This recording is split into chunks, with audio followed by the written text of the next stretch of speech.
She's the one to talk to. Sara, take it away. Thank you. Good morning, everyone. I'm really excited to have this great panel up here to talk about video. So if we want to start by you guys introducing yourselves and telling us what you do. Yep. I'm Priyesh Patel. I am the VP Business Development for Media. We are a global technology company that owns and operates our own websites, but we also power technology for the websites as well. Hi, I'm Jody Rones. I am Chief Revenue Officer for Thrillist as part of Group 9 Media. And with that, I work closely with our sales team and our brand team, kind of bringing the Thrillist brand to life for the sales organization and bringing what the market looks for back to the editorial team. Hi, I'm Andy Wiedlin. I've been in digital media for over 20 years. I was at Yahoo, Huffington Post, and BuzzFeed. And I joined Wave Sports about 6 months ago as Chief Business Officer. Wave Sports is a sports network for young fans. We don't have any TV stations or URL or an app. It's 150 channels completely distributed across social channels. Great. And so maybe you can tell us about recently there's been this real push amongst publishers to invest more heavily into video. So if you could tell us if that was a recent move at your companies, a recent focus, and if so, what really pushed that focus? Yeah, as a sports publisher, we've always been heavily involved in video. We're in that same bucket where we're competing with ESPN and Bleacher Report. So our main differentiator has to be, actual producing high-quality video content to attract, more consumption across our site, but also differentiate ourselves, from the advertiser's perspective. So we've invested heavily in terms of the production side of things, in terms of creating studios, having individuals go to events and so forth. So we've invested heavily in the curation process, but we've also invested in the technology side of things as well. Having all that premium content, we needed a good platform to actually scale and surface that video. So we've actually invested both on the production side of things, but also on the technology.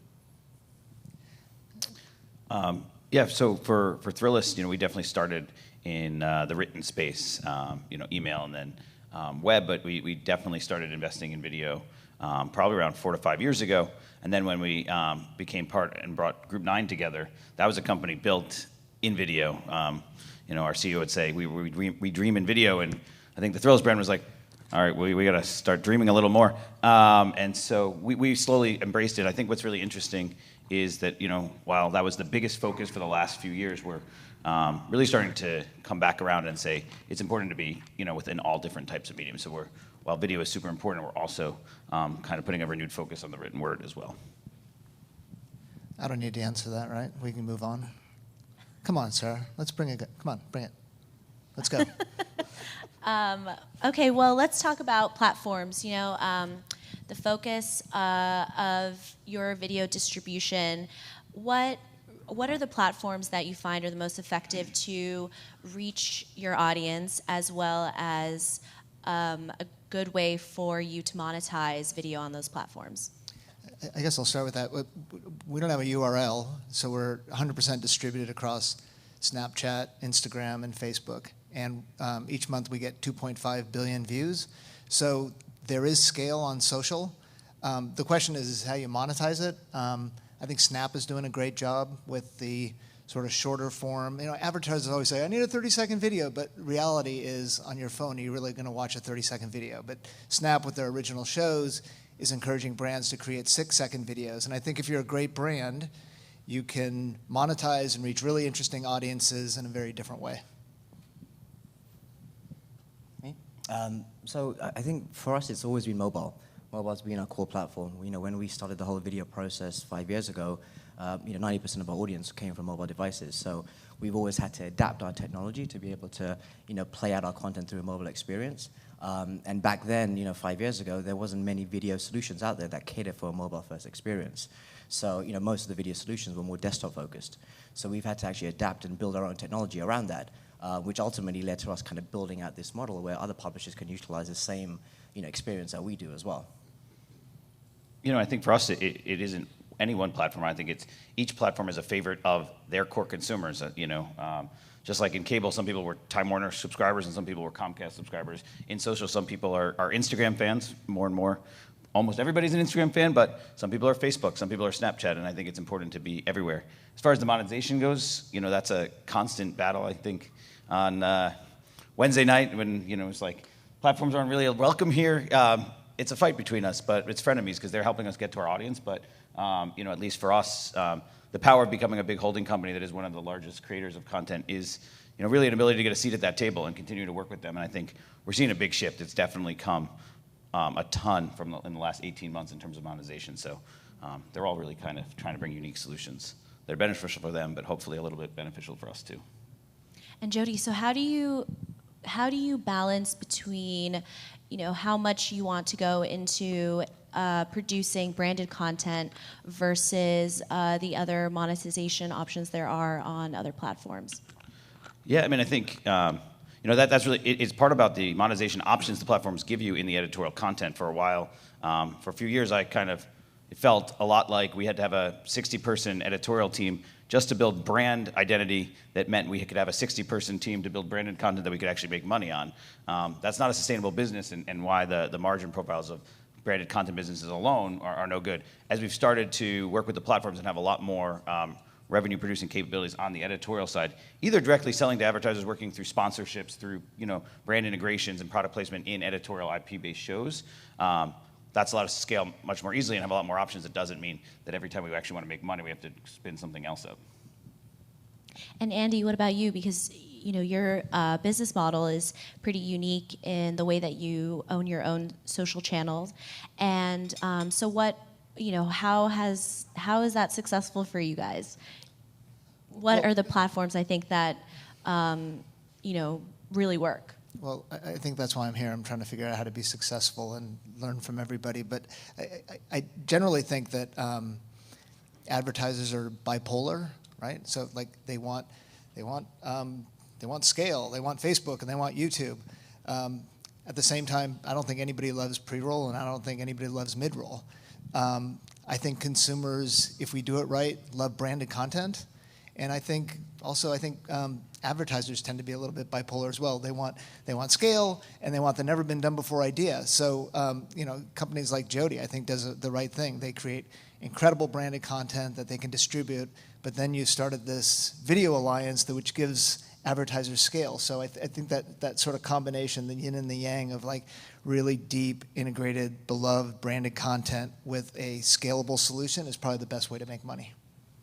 Yeah, I definitely think it's a hybrid. I think, two sides of it. The other thing is measurement. I mean, and unified measurement across the different platforms. It's just really hard to compare apples to oranges and be able to put any value on it.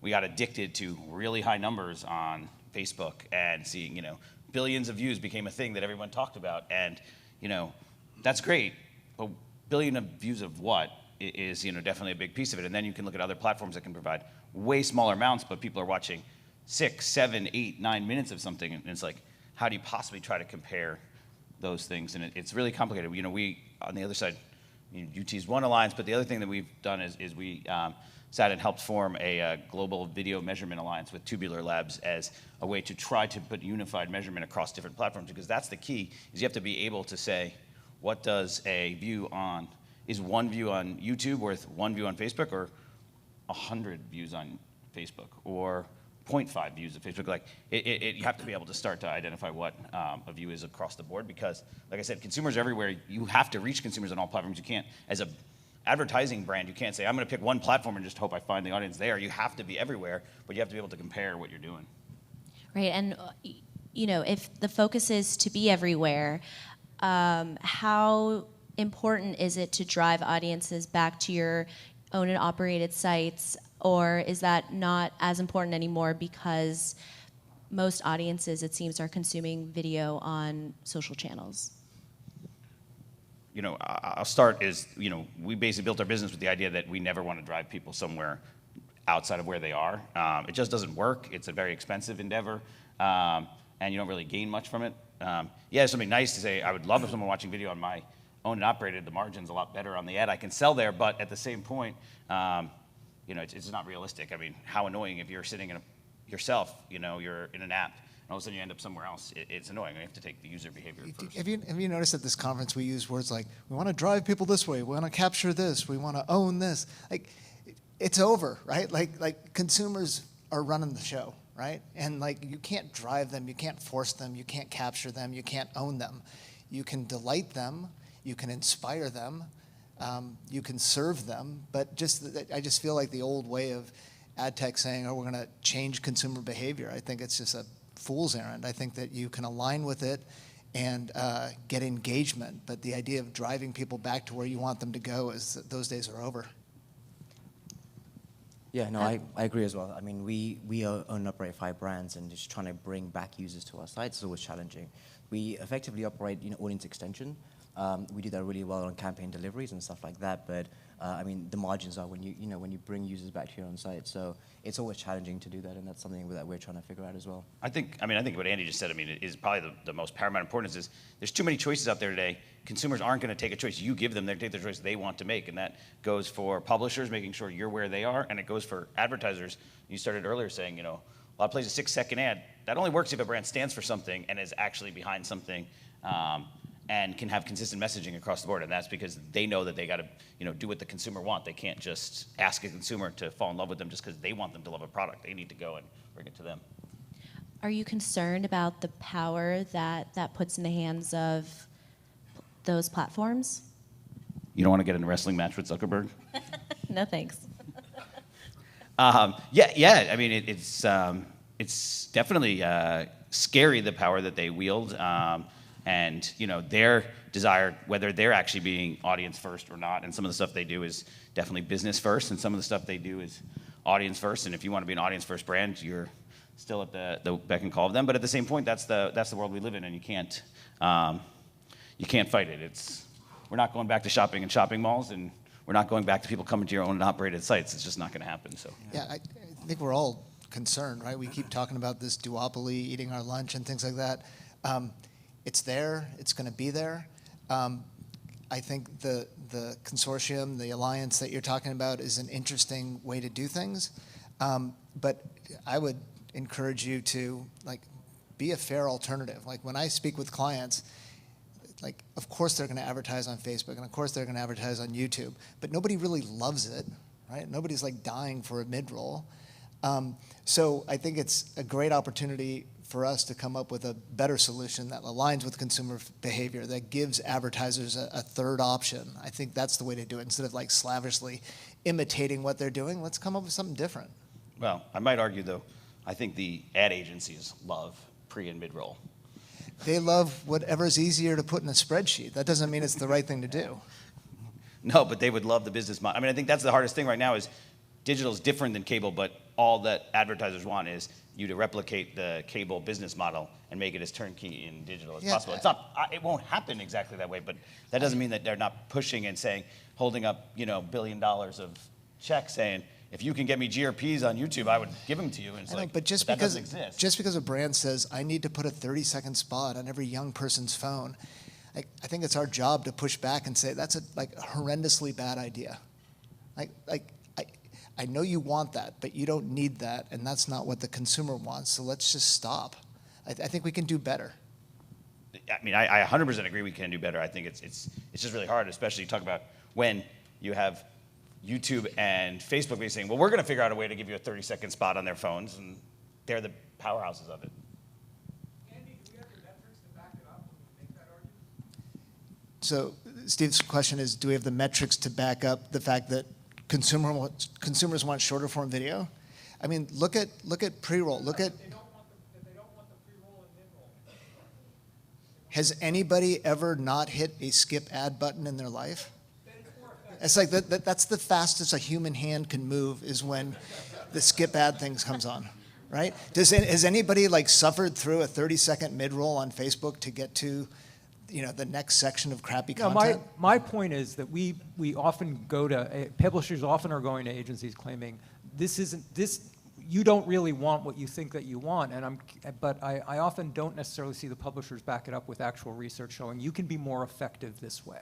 we can use context more effectively, we can engage more effectively, and it will result in a better outcome for you. And I'm not sure that we have. Right? I'm not sure that we have the research that often, or we put that research in front of them. That shows them, and that's what they want. Yeah, I think you're right. So we probably do need that research. I do know this is that brands always say they need a 30-second spot to get something done. But if you're a great brand, if you're a brand like Coca-Cola, and you do a 3-second title card with pouring Coke and red and bubbles, people will remember that. And so, look, attention spans are short. Why are you going to put a 30-second video in front of a 15-second piece of content? So it's just anachronistic. So yeah, we probably need the research to prove that. And maybe you're not going to pay full boat for a shorter ad, but clearly that's in the interest of consumers, and I think therefore in the interest of advertisers. But if there's research people here, you just got a job. Let's go figure this out. I think the real answer is that it's probably not a finite answer one way or the other, and it's probably some sort of hybrid in the middle. I mean, look, the amount of content that is consumed by key consumers that you want to reach that doesn't have ad opportunities, that is either skippable completely, that is in an ad-free environment. Ads are optional for the consumers today. I mean, that's the bottom line. Like, a good consumer today doesn't need ads and can kind of choose their way around them. So you have to be able to cut through the clutter as part of it. That said, being able, I think on a one-to-one, it's pretty easy to prove that the engagement is there on branded content, but it's on the scalability of that. And if branded content only works in the environment in which it feels native in. That environment is usually not that big, so you can't scale. Then you're doing, 50 different custom products. And you see a lot of brands, and you can't blame them. And I think it's not ideal, but you have brands coming to me, like, CMOs saying, I get what you're saying. I would love to do branded content in every place I want to reach consumers, but that's not feasible. That's a tripling, quadrupling, maybe 10xing my marketing org in order to do that. So I have to have a scalable solution to go along with the deep engagement. So I think the metrics there one-to-one, but it's really about the scale of it all. Let me just pimp Jody's company for a minute. There's a guy at Now This News named Joseph Johnson, and he creates branded content. And it's not 6 seconds, it's 2, 3, 4 minutes. And it's beautiful. The stuff is so good, it'll make your CMO cry. It is great stuff. And he gets millions of views on this stuff. So does that scale? Well, going back to the thing about people want two different things. They want scale and they want never been done before beautiful work. And I think that in your case, you guys are offering both, and I think both are valuable. I think most people in this room are familiar with the recent Ad Sales Alliance that Group 9 has joined on. If you could tell us a little bit more about that, I think people would be really curious to hear your thoughts on how it's going. Yeah. Can we change the name to the Rebel Alliance? Because I think that'd be really cool. Well, it's as of yet unnamed, so I'm happy to submit any name recommendations you have. I can only really say what's in the Wall Street Journal article, but it is, look, we heard from the advertising community, and this is what I'm saying. Like, we heard from the digital community that they want a scalable solution that is as close to the business model of cable television, but actually reaches the people they need to reach. I'm sitting in a room with the head of investment recently for a large holding company, and they're like, we can't buy 18 to 34-year-olds on television anymore. Yeah, you can have all these brands still say television exists, but they won't take our money. I mean, Cartoon Network wouldn't take 18 to 34-year-old, $34 in the upfront this year. I mean, and that's Cartoon Network, of all the brands you think would be able to do that. So they're gone. It's, you're not going back. TV's still valuable. You're still watching stuff on a television, but cable linear TV buying is not the same as it was, and it's only getting older and older. But at the same point, in an ideal world, I think we would say, well, the same thing, YouTube is channels. Why don't you plan YouTube buying the same way? Instead of calling YouTube with all your dollars, call the 10 channels that people are watching and do the same type of buy you did on cable. That's, it's the scalability there, especially for an agency and kind of on an upfront, isn't there on any one channel right now. So they're stuck going to the platforms which only gives you audience and doesn't give you any contextualization and often gives you a lot of crap. Even Google Preferred gets you in the top 10% of YouTube. The 10% is pretty deep into the whole of YouTube.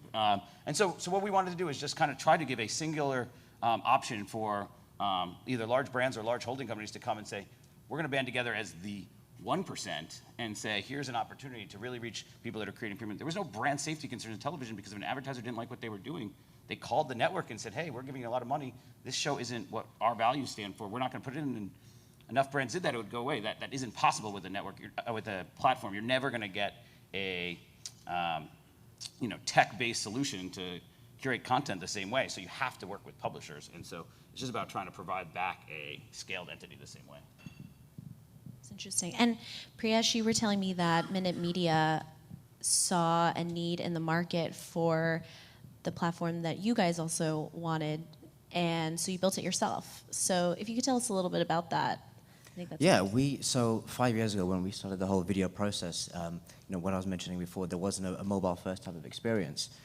As a lot of the consumption and traffic is now mobile-based, we had to kind of deliver and adapt to a solution that would work for our own sites, but also be able to kind of deploy all our content on a scalable fashion. So, as we started to kind of grow this product and working it and optimizing our own sites, other publishers would come up to us and say, hey, can we actually, can we utilize that product as well? So we started syndicating it out to, the USA Today sports team, Bonnier, all those type of publishers, and they were able to effectively, execute mobile across their, own channels as well pretty easily. And long story short, that's opened up a whole new model for us. So we've now become a kind of publisher tech operation as well, where we own and operate our own sites, but we build different technology solutions that other publishers can utilize as well. And what's the next big focus for all of you in terms of distributing your video into new places? Is it OTT? Is it IGTV? Once they start to monetize, what's the focus coming up? Before I answer that, I just want to sort of follow on what Jody said about this is like this incredible opportunity. We're here at the future. I think digital has always been scavengers. We got our original money when newspapers were tanking and we took their classified ads, and when direct mail tanked, we took their money, and performance marketing, we took their money. And all of a sudden, TV is tanking. Absolutely tanking. You cannot reach young people effectively with TV. And all of a sudden, digital can. And on your phones, you can.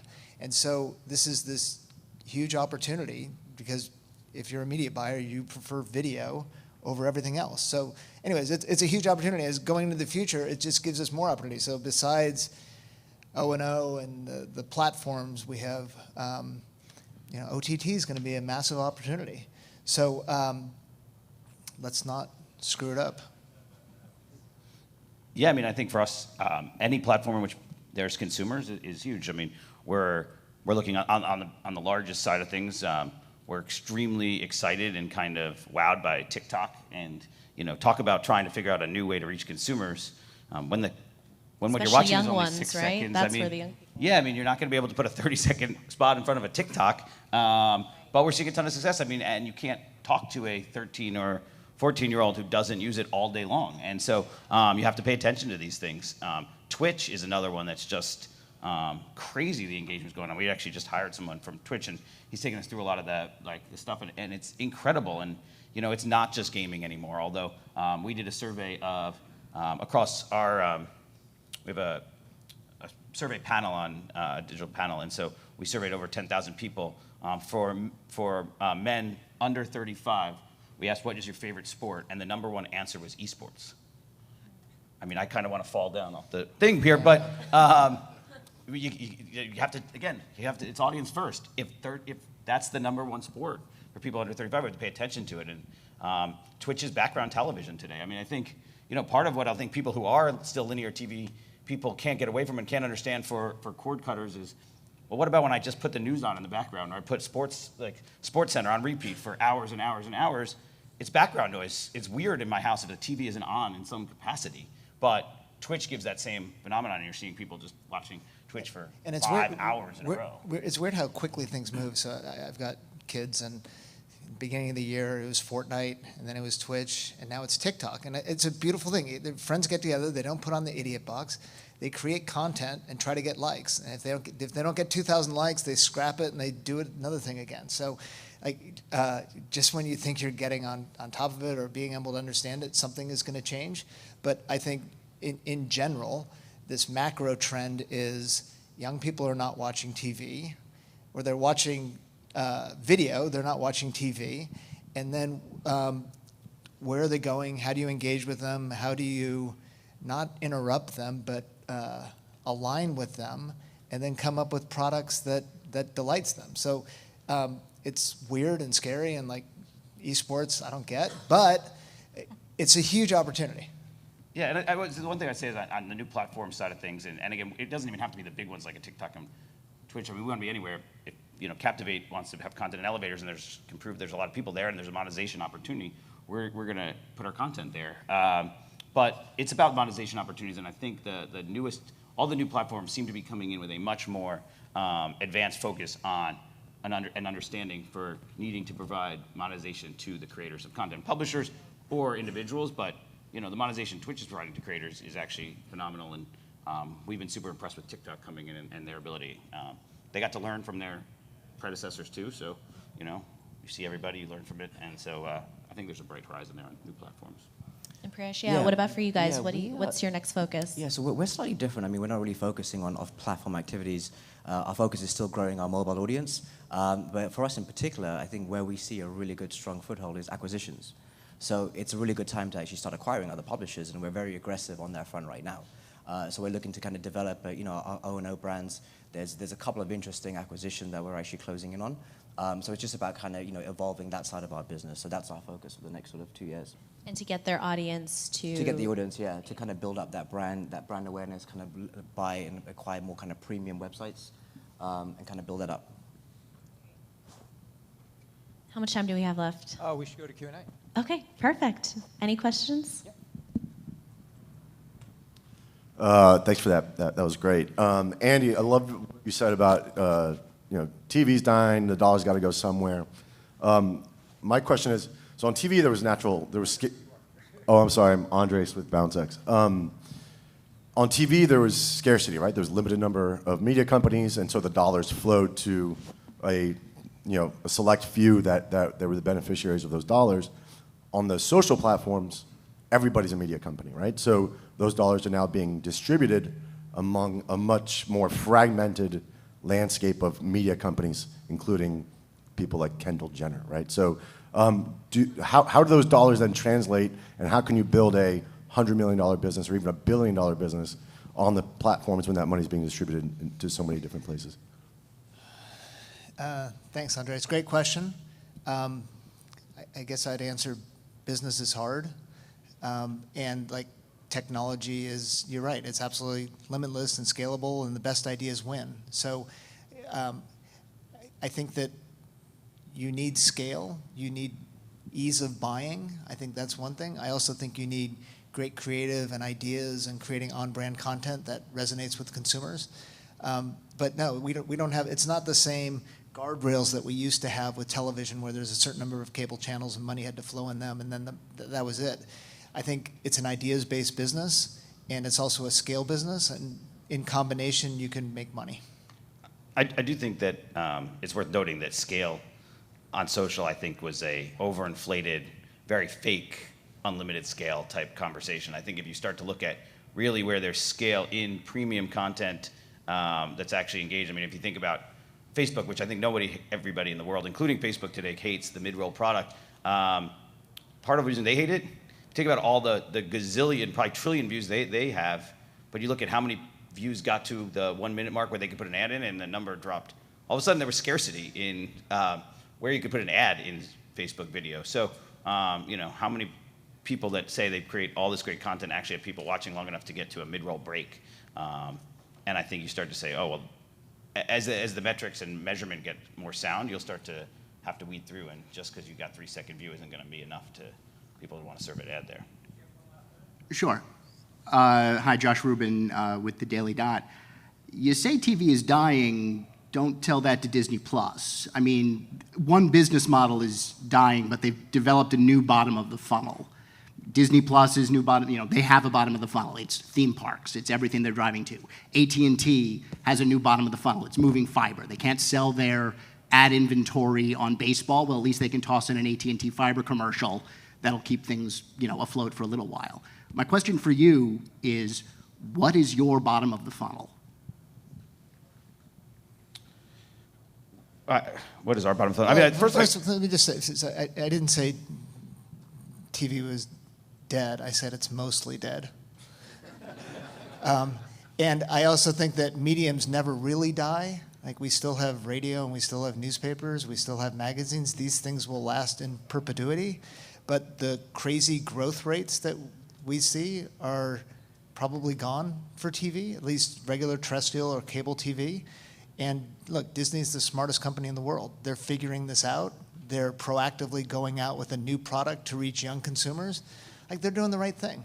But I would just say, like, the olden days when it was super easy to reach an audience of 18 to 34-year-olds by throwing money at it on television that's mostly dead. No, sure. And they will have an addressable and attributable audience to directly tie conversions to. I mean, the goal of marketing is to make more money out of it than you put into it. Yes. So what is the bottom of the funnel for a pure digital publisher at this point? Well, I mean, I think, at this point, television is dead, and Disney is probably the best example of that.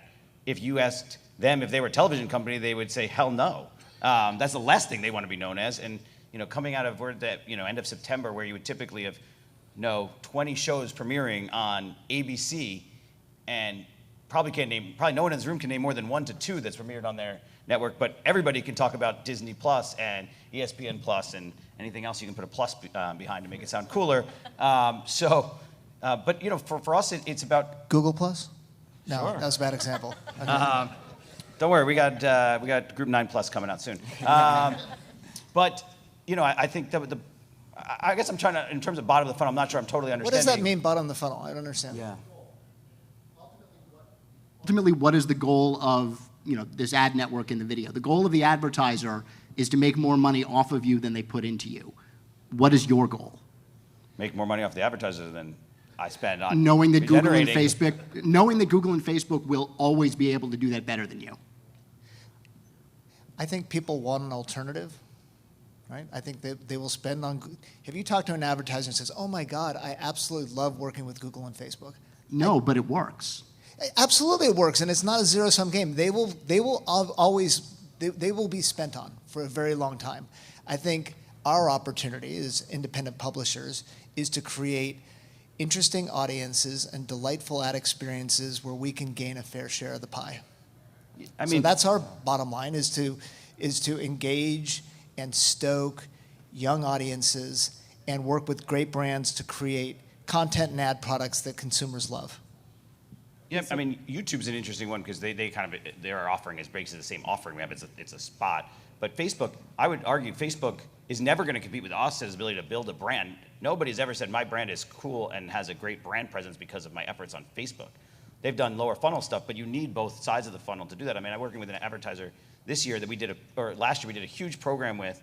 This year, they decided to focus only on bottom of the funnel. New CMO came in, cutting all branding. We're going to do only, acquisition. It's a bed-to-head business, and their costs this year have over doubled on the DR side because they cut off the top of the funnel, and that's just not. Those platforms aren't necessarily the place to do that. You still need to use people that are creating brand identity.